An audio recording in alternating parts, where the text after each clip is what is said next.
achieve, right? But then you just come out of conversations that just spur you on, and they shift the way you're thinking about stuff or the way you're looking at problems, and you're going, I should really, really share this with somebody. Like, somebody really needs to hear this. So I got to tell you, so this morning I just had breakfast with an entrepreneur. I've known her for, I think, about 15 years. I've known her for about 15 years, back when I was still studying and she was still studying. So her and I were just having a conversation about the journey of entrepreneurship that she's been going through, and just where she's been at, and what life has been taking her through, and what she's been forced to learn, both about herself, but also about the world, right? Because I think there's something about conquest, there's something about being in spaces where you're trying to achieve something, that it reveals not only I think not only you to the world, but it reveals the world to you. So when you're going through stuff, it reveals you to the world. So it says to the world, this is who you are, because it tests you, it tests your character, it tests your personality, it tests your fortitude, it tests your will, it tests your intellect. And in how you respond in those situations, you are introduced to the world. But so too is the world introduced to you, because human beings, people you've known as friends, relationships you thought that mattered, I don't know, will treat you in a way that truly resembles how they see you. Like they'll treat you in a way that says to you, this is who you were to me. You were not that, you are this. Some people will treat you exactly the same way, which lets you know that those relationships are authentic and they're genuine and they're built on a solid base.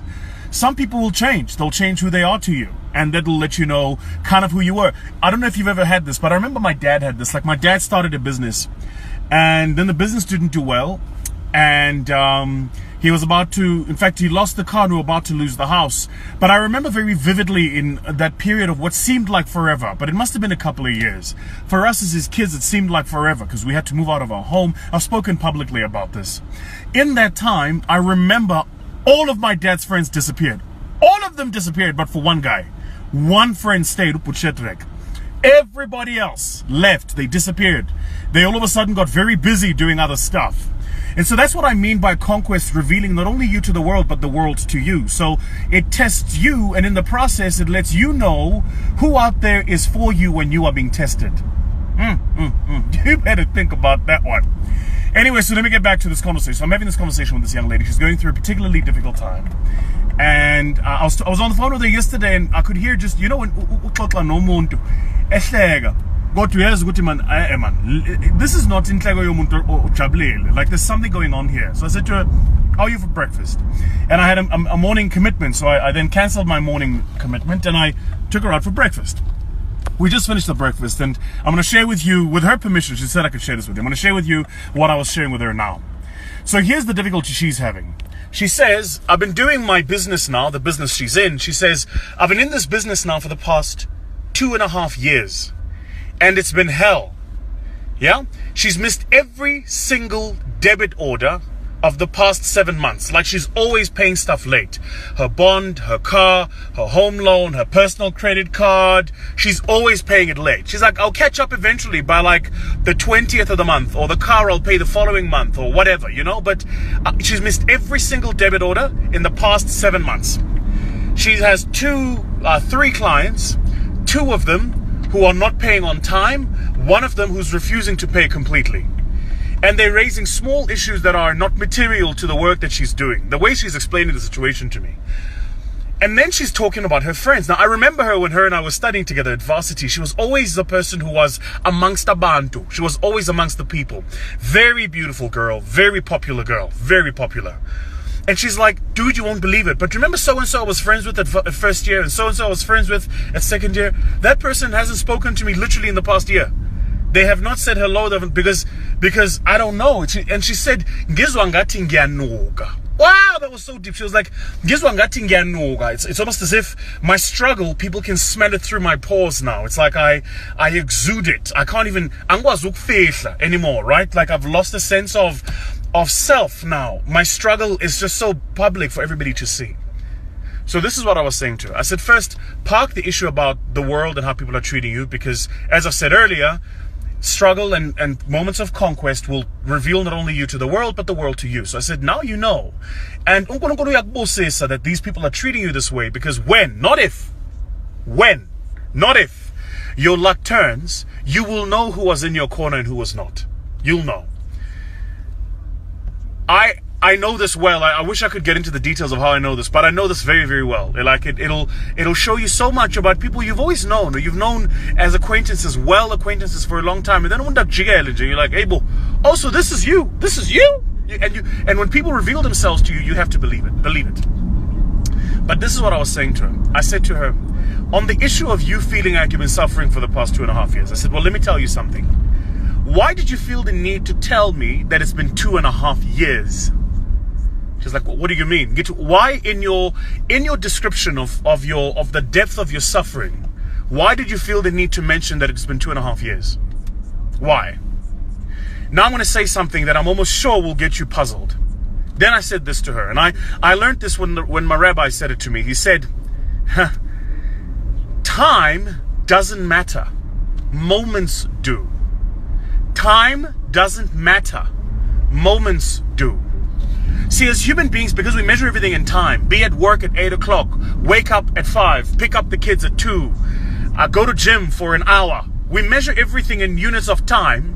We think time is the measure of substance. So you'll hear a person saying, I can't leave this guy. We've been dating for 10 years. Yeah. Why did you feel the need to say 10 years? Because for you, the unit of substance, the unit of measure, how you put weight on that relationship is the fact that you've been in it for 10 years. Time is what you're keeping in your mind as the thing that matters. But the point is, time doesn't matter, moments do. Why do you not say, I can't leave this guy because he and I have had 40 firsts? What do you mean by 40 firsts? I literally, over the past 10 years, have celebrated doing 40 things for the first time. 40 times racing, first time racing a car. First time jumping out of a building. First time paragliding. First time climbing a mountain. First time getting a gym membership. I have 40 firsts that I've celebrated with this person, and I'm not leaving those moments. Why do you say 10 years? When you say, my business has been struggling for 2.5 years, I said to her, how many moments have you had in that business? How many moments where you've been disappointed, where you've been anointed, where you have been let down, where you have been delighted? How many moments where you can say, over the past 2.5 years, these are the moments that have mattered? So I said, why don't you quantify your period of suffering in the lessons you've learned? Why didn't you say, I can't quit this business because I'm 20 lessons in? I'm going to say that again, guys. It's so powerful. Why do you not say, I can't quit this business because I'm 20 lessons in? I'm 20 lessons in. In other words, I'm 20 lessons of learning into my journey. I can't quit now. 2 more lessons and I'm going to make it. If you measure yourself in your life in time, you're always going to come up short. Because there's always somebody who's going to be ahead of schedule. There will always be somebody ahead of schedule. Like, guys, my name is Vusi Thembekwayo. I am the master of ahead of schedule. That's what I do. Like, if you read my resume, the first thing you pick up is, holy shit, this guy was ahead of schedule.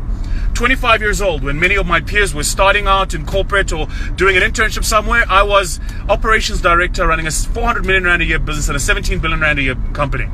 27, I got out of that and I started my own business. Right? Then I sold my own business 2 years ago. Like, I am the master of ahead of schedule. It's what I do. And I'm telling you for free that the schedule is invented by man. It's a fictitious thing. It doesn't matter. That's not how you should be measuring your life.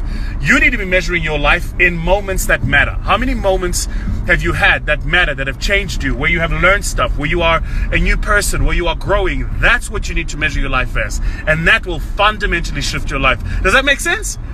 I tell you, I'm having this wisdom coming to me this week. It's wisdom. And boys, you know what I'm going to do? I'm going to keep it going. I'm going to keep it flowing. Like whatever.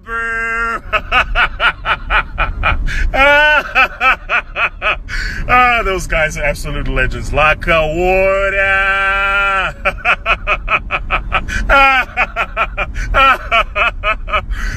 Shout out to Daisy who sent me that video. Daisy from Virgin Active Alice Lane. Shout out. Anyway, cheers everybody. Have an amazing day, have an amazing week. I wish God blesses you and brings into your life full abundance and a realization of yourselves. And Gosan Busis. Cheers.